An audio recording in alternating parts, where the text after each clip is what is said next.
തിരുവനന്തപുരം അമ്പൂരിയിൽ ഭർത്താവ് ഭാര്യയെ വെട്ടിയും കുത്തിയും കൊലപ്പെടുത്തി.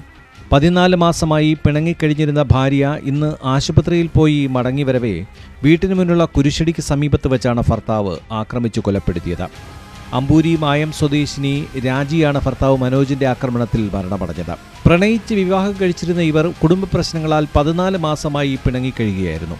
കത്തികൊണ്ടുള്ള ആക്രമണത്തിൽ മുഖത്തും നെഞ്ചിനും പുറത്തും ഗുരുതരമായി പരിക്കേറ്റു. ഇവരെ സമീപത്തെ ആശുപത്രിയിലും തുടർന്ന് കാട്ടാക്കട നെയ്യാർ മെഡിസിറ്റിയിലെത്തിച്ചെങ്കിലും ജീവൻ രക്ഷിക്കാനായില്ല.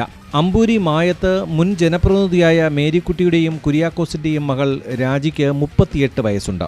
ഇന്ന് 12:30 ഭർത്താവ് മായം കോലത്ത് വീട്ടിൽ മനോജ് ഇവരെ കൊലപ്പെടുത്തിയത്. മനോജിന്റെ വീടിന് 1 കിലോമീറ്റർ മാറിയാണ് കുടുംബ വീട്ടിൽ രാജി ഇപ്പോൾ താമസിച്ചിരുന്നത്. കുടുംബ വീട്ടിലേക്ക് പോകുന്ന വഴിയാണ് ആക്രമണം. പിണക്കം അവസാനിപ്പിച്ച് രാജിയെ ഒപ്പം താമസിക്കാനായി മനോജ് ക്ഷണിച്ചിരുന്നു. എന്നാൽ രാജിക്ക് ഇത് സമ്മതമായിരുന്നില്ല. അവഗണന കൂടിയതോടെ മറ്റു ബന്ധം രാജിക്കുണ്ടോ എന്ന സംശയവും ഈ കൊലപാതകത്തിന് കാരണമായി.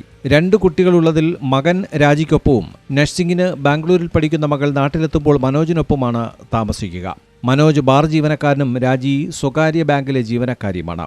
Time V news, Thiruvananthapuram.